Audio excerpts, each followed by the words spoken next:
আসসালামু আলাইকুম। আমি বিপ্লব হোসেন। ১৩তম জাতীয় সংসদ অধিবেশন শেষ হয়েছে। চলুন কিছু ভিডিও ক্লিপ দেখে আসি।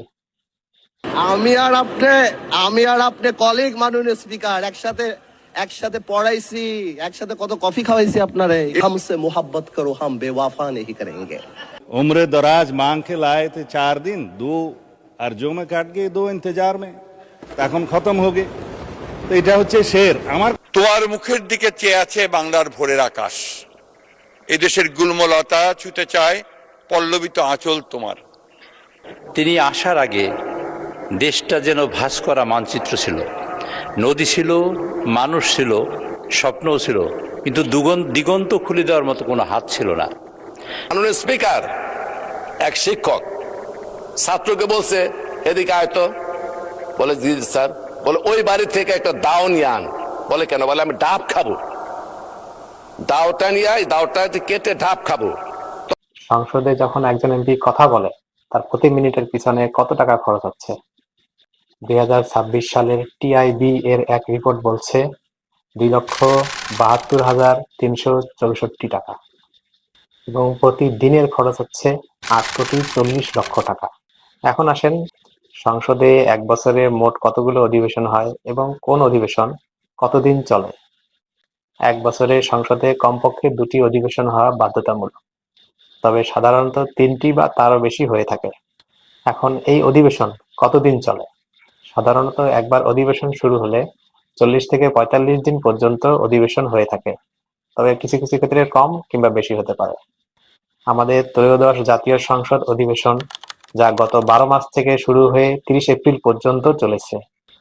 অধিবেশনের সময়টা ৫০ দিন হলেও অধিবেশন চলেছে মোট ২৫ দিন। ত্রয়োদশ জাতীয় সংসদ অধিবেশন শুক্রবার এবং শনিবারও চলেছে। এর পিছনে কিছু কারণ আছে। ১৩৩টি অধ্যাদেশকে আইনে রূপান্তর করতে সময় সংক্ষেপণের কারণে শুক্রবার এবং শনিবারও সেশন চলেছে। এখন আসেন, ২৫ দিনের অধিবেশনে সংসদে কত টাকা খরচ হলো?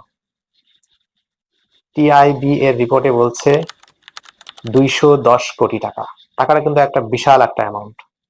এইরকম একটা ব্যয়বহুল জায়গায় আমরা সংসদ সদস্যদের কাছ থেকে কি শুনতে পাই? কেউ বলছে স্বাধীনতা যুদ্ধে আমাদের অবদান বেশি, কেউ বলছে ২৪-এর গণ অভ্যুত্থানে সম্পূর্ণ অবদান আমাদের বেশি, কেউ বলছে আপনারা রাজাকার, কেউ বলছে আমরা যে রাজাকার তার প্রমাণ দেন, কেউ বলছে আমরাই স্বাধীনতার ঘোষক, আবার অন্য পার্টি ক্ষমতায় থাকলে তারা বলছে তারাই স্বাধীনতার ঘোষক। কোনো এক সংসদ সদস্য উর্দুতে সংসদে কবিতা বলে শোনাচ্ছে, কেউ আবার উর্দুতে সেই কবিতার জবাব দিচ্ছে। কোনো এক এমপি প্রধানমন্ত্রীকে নিয়ে কবিতা লিখে এনেছে, সংসদে পড়ে শোনাচ্ছে। আবার বিগত প্রধানমন্ত্রী তো সংসদে রান্নার রেসিপি খুলে বসতেন, বেগুনি বেগুন দিয়ে খাবে নাকি মিষ্টি কুমড়া দিয়ে খাবে। তো এই কথাগুলো বলার জন্য কিন্তু নির্দিষ্ট জায়গা আছে, যেমন সোশ্যাল মিডিয়া আছে, বিভিন্ন টিভি চ্যানেল আছে, বিভিন্ন সভা সেমিনার এসব আছে, যেখানে সংসদ সদস্যরা তাদের মনের ভাব বিস্তারিতভাবে আলোচনা করতে পারেন। আজ আমরা স্বাধীনতার ৫৫ বছর শেষ করেছি। ২০২৬ সালেও এসে আমরা এইটা নিয়ে যুদ্ধ করছি যে স্বাধীনতা যুদ্ধে কার অবদান সব থেকে বেশি। এইটা জেনে একজন সাধারণ কৃষক, শ্রমজীবী, ব্যবসায়ীর কোনোদিনও উপকারে আসে নাই এবং আসবেও না। যদিও বা এইসব বিষয় নিয়ে কথা বলার দায়িত্ব আমার না, যেহেতু কেউ বলছে না তাই আমি বলছি। সরকারি দল এবং বিরোধী দল সংসদে অপ্রয়োজনীয় কথা পরিহার করলে আমাদের ট্যাক্সের টাকার অপচয় রোধ হবে।